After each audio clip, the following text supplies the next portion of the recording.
so we're going to demonstrate just standard antegrade anterior column fixation on the right side of this pelvis using the CurvaFix implant.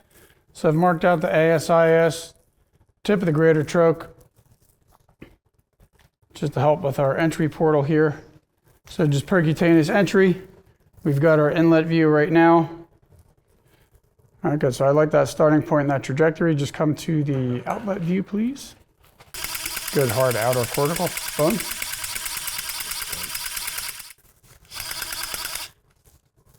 Yeah, we'll do this. We'll just make an incision right over this wire. Alrighty, and now we'll place our cannulated all over top. Because anytime I'm doing anything percutaneous, I'll oscillate so I don't disturb the soft tissues, or as little as possible. But here with the sleeve, we can go forward. Shot. Alrighty.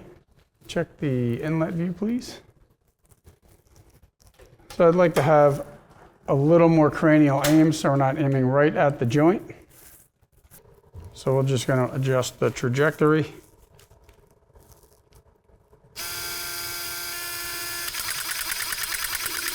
Shot. All right, check the outlet view. All right, so we can go ahead and ream. So inserting the cannulated guide.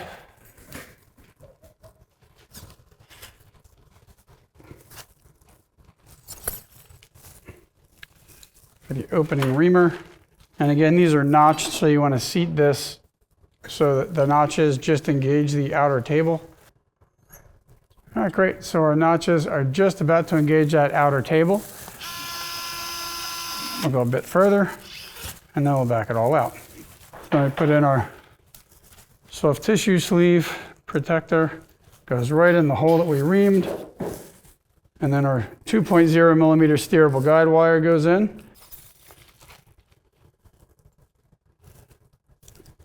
Shot. Alrighty. Shot there. And let's check an inlet.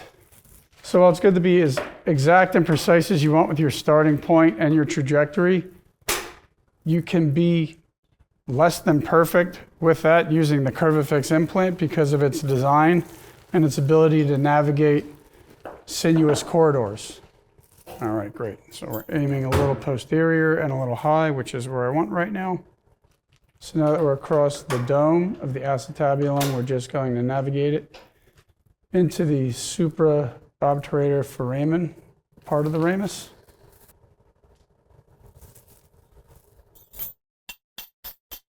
Shot.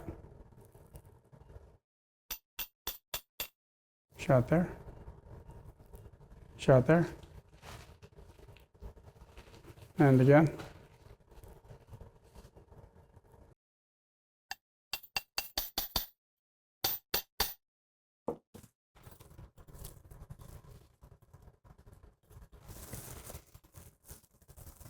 Again, you don't want to leave too much space here between your sleeve and your T-handle ratchet lest you bend the wire. Shot there. Great. And go to the inlet. So we're coming across that corridor right at the central portion of it, and then we're going to dive down caudally as we approach that symphyseal cortex. Awesome. Shot there.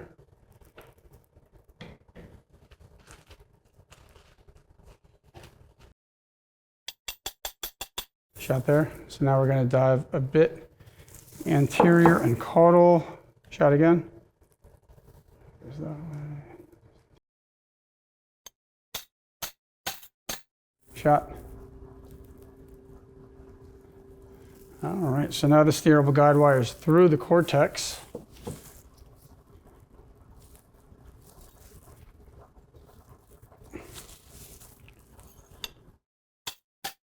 Shot. Not great. Let's go to the inlet view.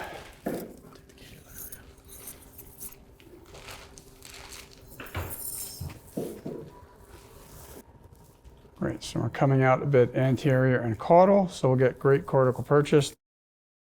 That measures a 132, so we'll put in a 130. And now let's ream.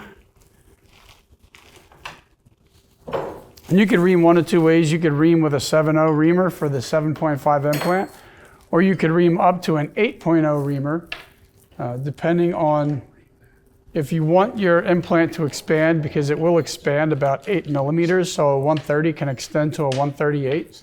So we'll over ream here to give it some room to do that. We'll ream up to an 8.0 reamer.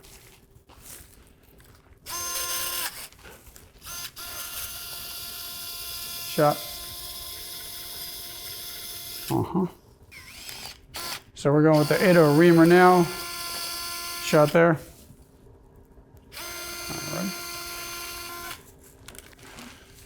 And now the exchange tube going across.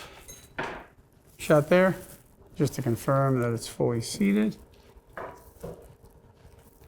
All righty.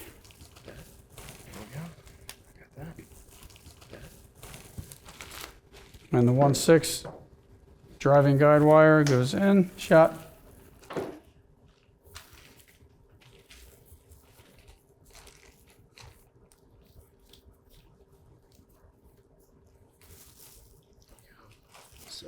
.75 by 130. So you can see the expansion of this implant, about 8 millimeters. Shot. Come to the outlet, please. Pull that out. Shot. So that's the 130, fully seated up against the ipsilateral parasymphyseal cortex. Check an inlet, please. Alrighty.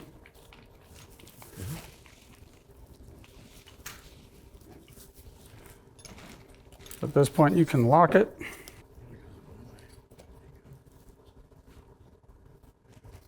And you've got color confirmation and an image confirmation that you're locked.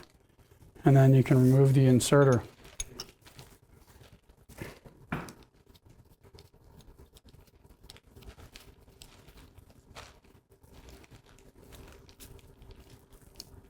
Shot there.